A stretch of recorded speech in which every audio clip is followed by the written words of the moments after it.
This has been very, very tough few months and a few years, not just because of the pandemic, but for so many other reasons for our local law enforcement agencies, and that includes our Oakland County Sheriff's Department. With us today, Michael Bouchard, longtime sheriff here in Oakland County. Always great to have you with us, Sheriff. Thanks for having me. Appreciate the opportunity. I always chat with you, even So, if it's on the side of the road like the old days. right, like the old days. So just so people know that before, when you needed an interview with the sheriff, it was always like, where are you? Where are you? Okay, let's meet in the middle. And we would literally meet on the side of the road somewhere and grab an interview.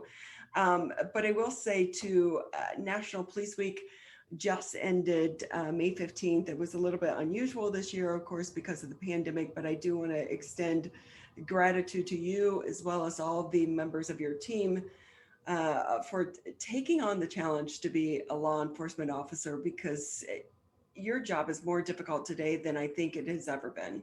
Yeah, I think it's way more challenging. I've been in this a long time. I actually went through the police academy in the 70s. So We won't add up the years. You're yeah, okay. so I've seen a lot of changes. I actually started as a police officer when I was 19. So I've seen a lot of evolution and changes, and it's probably more difficult on the men and women on the front lines today than I've ever seen it. So many stresses are on them: societal stresses, job stress, and add in COVID and everything else that's going on. And so tragically, as a result of that, we saw the last couple of years police line of duty deaths were outstripped only by police suicides. So last year we lost 306 police officers in the line of duty, and more committed suicide. So it's terrible, terrible number, terrible pressure on the men and women. And to your point, they don't feel supported by most of the politicians these days. They become demonized by them, and I think inappropriately so. I will say, Sheriff, we could have a full hour-long show about this, but I know that one time I heard Chief Craig say, if you want to be the change, or if you want change, be the change. Because in so many times we have people on the outside judging the men and women that are wearing the badge, and we know there are a few Right. that don't honor that badge, but that is not the story for so many and the majority of the officers that are on the front lines. And with that too, it's really hard to recruit right now.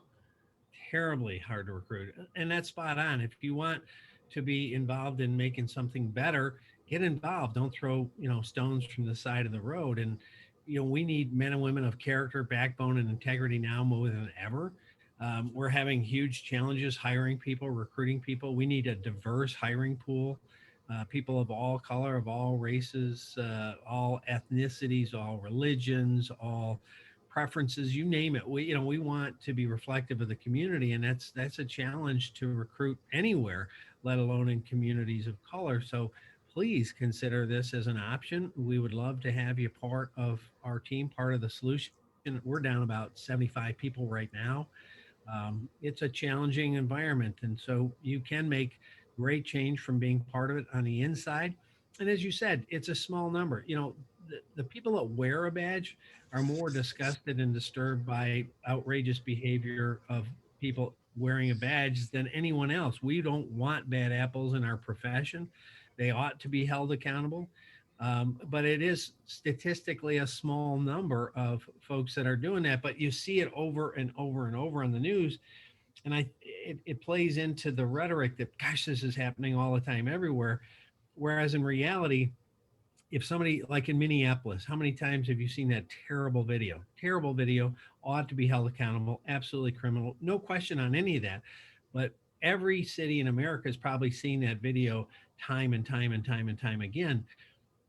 And yet, if a police officer anywhere in America does something amazing, even heroic, that's not shown in every city in America. It's probably shown in their hometown, maybe once, maybe twice, but not over and over and over. And so as a result, you get all the bad apples in every city shown time and time and time and time again, and all the amazing men and women very seldom shown across the country. And so that kind of fuels the perception that it's rampant and it's a majority, and it's not. It's a sliver. I've seen the hearts of the men and women that do the job every day.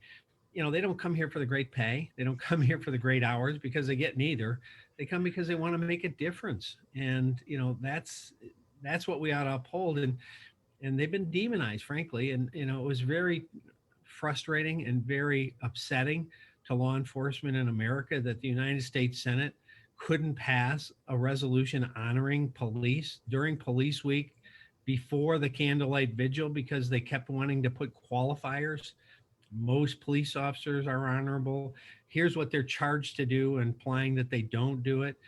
And I'm head of government affairs for Major County Sheriffs of America, and I asked a simple question: do we do that for any other profession? Did we do it on Teacher Week? Because we've arrested a lot of teachers for having sex with students, and tiny sliver. Teachers are amazing; they change lives every day. Did we do it? In Physician Week, we know that over 200,000 people die in medical accidents every year. Do we demonize the doctors and say most doctors are pretty good?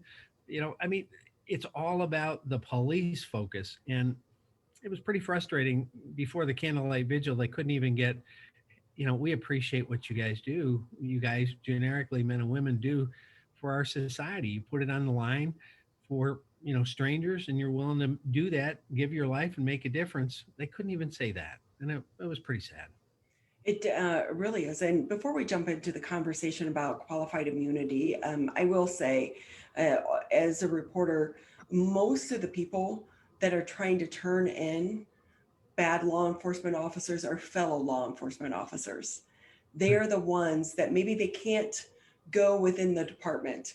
And, I will say, I work for ATF, and I will say there is still that brotherhood and that code of silence that does happen, because some people within the profession don't feel comfortable telling, and I don't want to say telling, but exposing, some of the people within their department or within their units because of the backlash. And it does still happen. But on the other side of that, we do know it's so many of the good law enforcement officers, they don't want the ones that are tarnishing the badge to be a part of that brotherhood.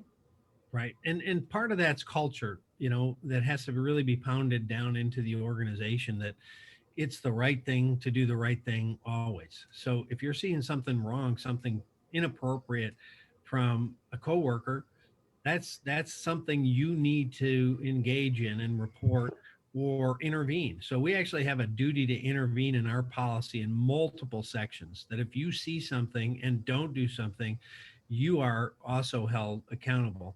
And so we've had our people turn other people in for doing wrong, and they're praised, and they get, positive comments in their personnel file. And it's something that we encourage because it's the right thing to do if they see wrongdoing on behalf of another officer. So it's an evolution. I think our agency is leaps and bounds down that path. Some agencies, may still have some of that blue wall, but it's fallen pretty dramatically, I think, in most agencies around the country, because they know it hurts them in the end, and they know it hurts their profession, and it hurts their credibility and their connectivity to the community to allow it, even in silence, continue. So, that's why I said we built it into our policies. You have a duty to say something, a duty to intervene.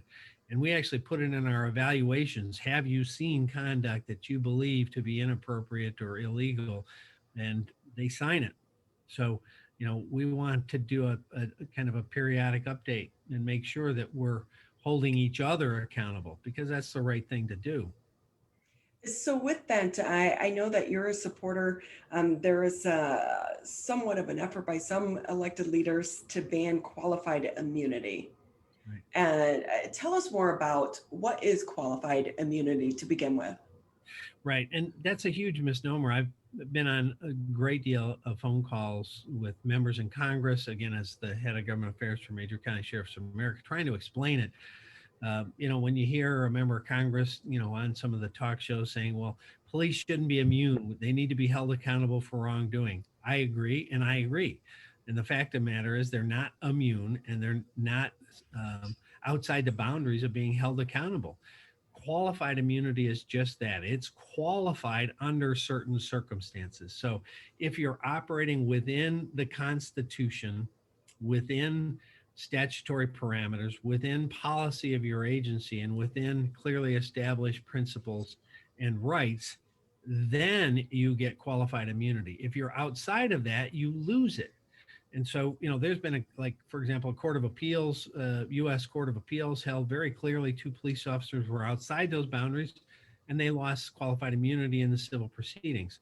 And if you look in the Minneapolis case, that individual was convicted both criminally and the city paid out the largest police settlement in history, clearly wrongdoing. And both the city and the officer were held accountable. It doesn't make bad things better. It can't fix, the tragedies that happen, but it's part of the justice system to hold people accountable. So that's happening today. And to change that simply exposes a great deal of litigation to situations where it's not related to wrongdoing. So, for example, at one of our meetings, we had and this isn't just police. Qualified immunity is governmental. So it would be police, it would be fire, it would be road service, garbage, water, you name it. So we had a township supervisor that mentioned a case where they had put up tape and signs and barricades. They were repairing a bike path that had a little bridge, and a person went around all of those barriers and signs and got hurt and sued. And ultimately, even though it took tens of thousands of dollars to defend the lawsuit, ultimately it was tossed out. That's where one of the touchstones of qualified immunity said, no, they did everything within the boundaries. They did everything correctly. And you can have a tragic outcome that's not necessarily the fault of an individual officer, individual firefighter, or community. And that's just, the way it is. So, ascribing the path and making it easier to sue for everything, even if you prevail in court, will eventually bankrupt communities because, it's hundreds of thousands of dollars to defend all the way to a verdict. And if you open up the floodgate without that filter, think of qualified immunity as a filter. If you do this, and this, then you get qualified immunity.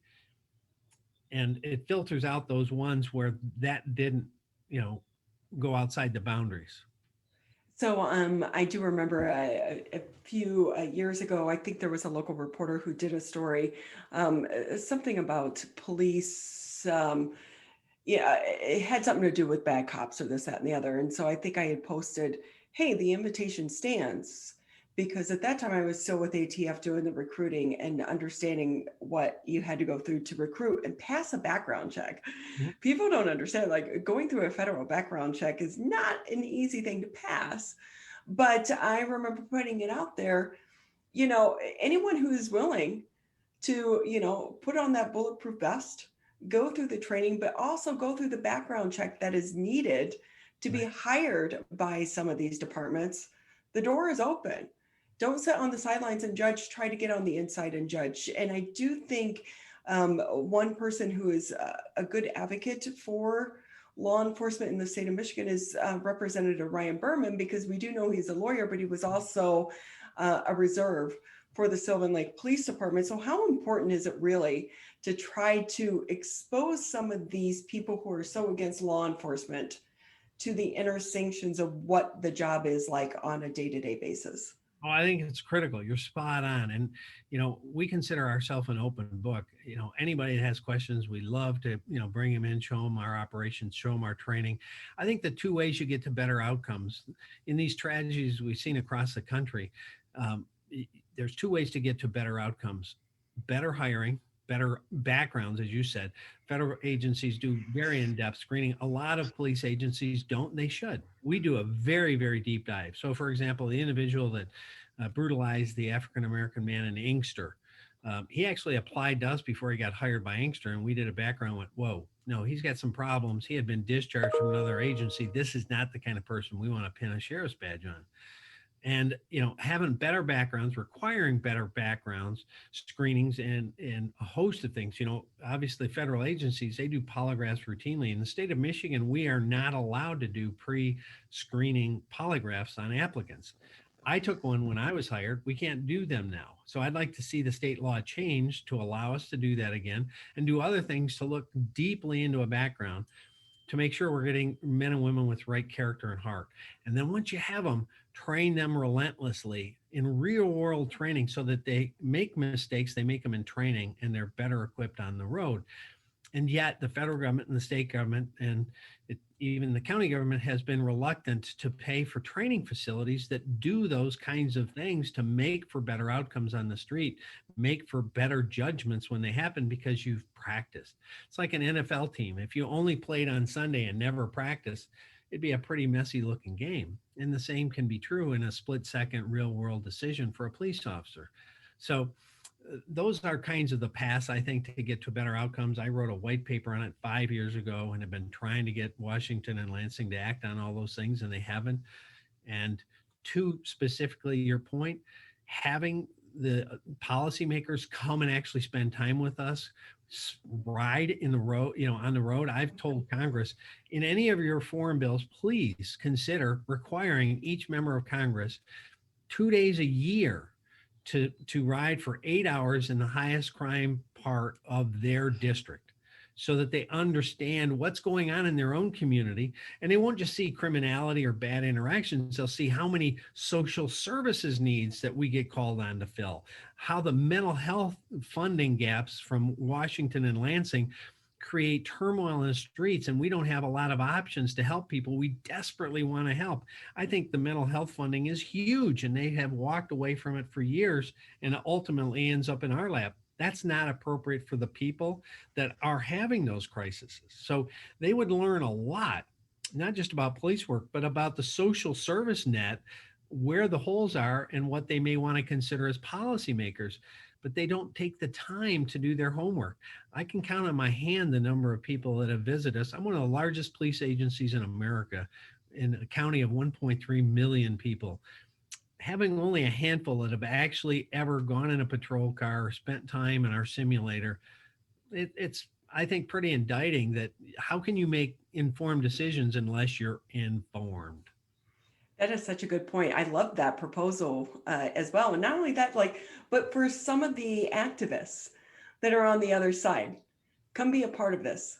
See what we see and experience every day. Sheriff Bouchard with us here on the MegaCast for the Oakland County Sheriff's Department. Quickly, I know we're going into the summer months, big distracted driving effort that is getting underway.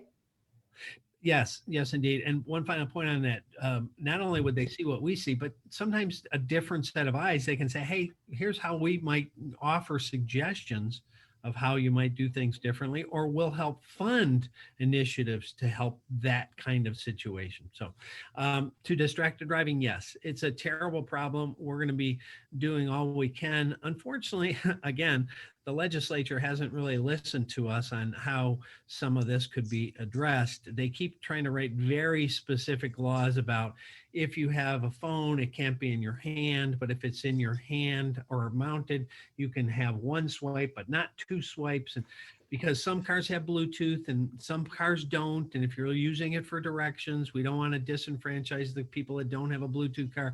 I get all of that. But the bottom line is this, it's not just a phone. So I've been telling them for years, they've now written multiple bills and passed laws trying to deal with it, and they had never had it in a situation where it's enforceable. Simply write a law that says distracted driving is any behavior where it takes the driver's focus away from their principal duty of operating the vehicle. So it's not just a cell phone. I've seen women putting on mascara while they're driving down the road. I've seen a guy with a newspaper laid on the steering wheel. I saw a guy with like 3 different flavors of chicken McNuggets dipping him as he was driving. I mean, all of those things, if it goes to court, you can say, here's what the person was doing. They were distracted and, they were moving in their lane. That's distracted driving, easily enforceable. But they keep trying to pass a law that gets into what you were doing on your phone and we can't ever access without a search warrant, which means we don't ever write tickets for it. So It really is like a, it gets them a headline, but when it comes to the actuality, there is such a disconnect. Sheriff Bouchard with us here. We've taken up way too much of your time, but before I let you go, I just want to ask, I know that you ran for governor before. If the news is true that Chief James Craig is considering a run for the governorship, your advice as someone who's kind of been in those shoes, what would you tell him? well, when I left the political world and came back into law enforcement, I said I wanted to be in a career where people had your back, not were trying to stab you in the back. So I would tell him to be wary of who's giving them information, who's giving him guidance and counseling, because many people have an agenda.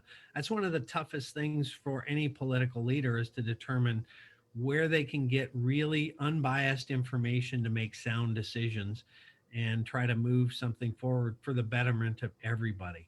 And I would tell him, find men and women of character that will give him an honest assessment and say, here's the pros, here's the cons, without filters. And now it's in your lap to make the decision, and have those kind of people that are not yes people. You want people to challenge you in your decision making too.